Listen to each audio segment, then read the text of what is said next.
Hi, Hello. Amanda.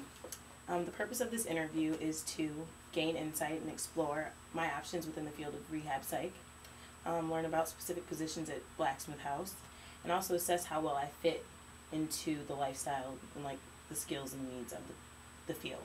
So, if you'd like to introduce yourself. Sure. My name is Amanda Hall. I'm the Assistant Program Manager at Blacksmith House. And just recently I was a case manager here, so I've been kind of in both roles. Okay. Can you tell me a little bit about your educational background? So I actually have an undergraduate degree in psychology from the University of Kansas, go Jayhawks. And my master's is in counseling from the University of Missouri, Kansas. Okay. And now getting into more of how Blacksmith House is structured, can you tell me a little bit about what a typical day around here looks like? Typical day, that's a trick question.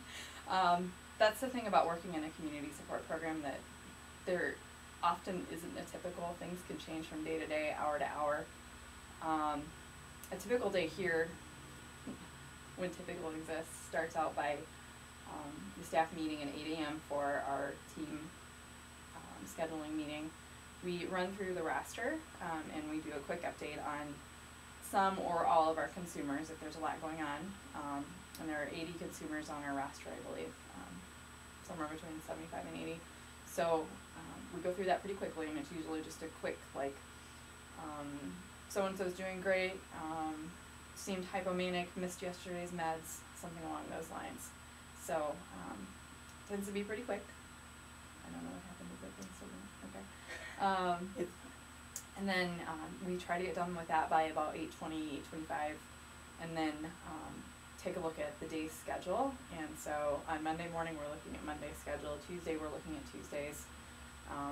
If we need to plan ahead, we can to some extent, but because things are different every day, we try to do this day's schedule on the same day. And then different staff have standing contacts, regular one-to-one visits with people, and then we also all chip in and share on the delivery duties, and that's where students might help us out with the deliveries and one-to-one visits too. We might need to take people to labs, or they might need to come in for an injection, doctor's appointments, you name it. Okay. So it sounds like there's a lot going on at Blacksmith House. It sounds like time management is something that's necessary for this. It sounds like there's a lot of variety from day to day. So can you tell me any other necessary skills that help out around here? Having a sense of humor helps.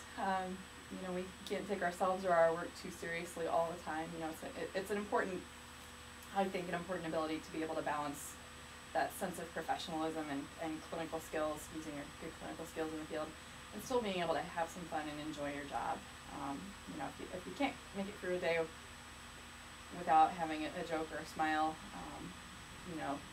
not necessarily at anyone's expense, but if there's nothing that makes you laugh, then that's concerning.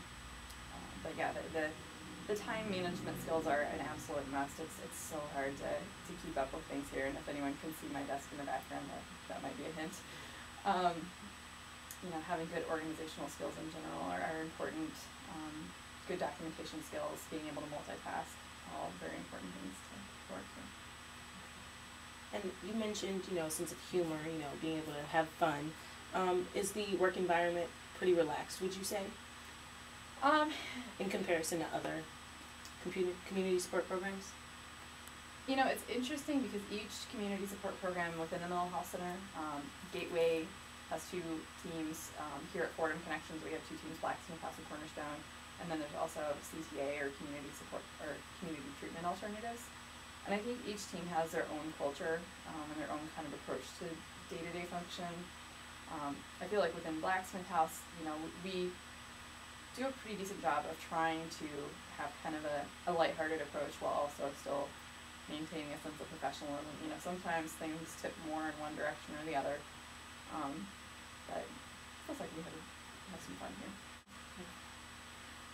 Well, you told me a little bit about your educational background. Are there any courses that you found valuable? Any courses you found dispensable as far as this field? As much as I hate to admit it, my theories and methods counseling classes were important, and I hate to admit that because at the time I thought they were just horrid, but you know, it really is important to learn about the theories and to try to find out where you stand and what works for you. And, you know, I think maybe it would have been nice to learn more about Beck's depression inventory and things like that. Those are things that I found that I wish I had learned about it in courses, so then I kind of went out and did the research on my own and learned independently, or tried to at least. Okay. That's helpful. What kind of work or internship experience do employers look for? Well, that's a great question for us right now, since we are hiring for a case manager position, my old one. We look for folks who have not only field experience working directly with our consumers or, you know, a consumer population, but also folks who have experience with the day-to-day case management activities, doctor's appointments, benefits like Social Security, Medicare, Medicaid, you know, just dealing with the paperwork and some of the legal issues that we face with our clients. Chapter 51 commitments to mental health treatment, orders to treat, guardianship, protective placement, things like that. So really, we look for folks who have a pretty sound knowledge of those things, in addition to you know, being comfortable working with this population, and also we look for people that we think can have a good time and you know, actually enjoy the work. Do you have any suggestions on important key or buzzwords to include in a resume or cover letter when applying for these positions? Evidence-based practices. That's a big buzzword right now. And the mental health center is great. We have a lot of training on evidence-based practices.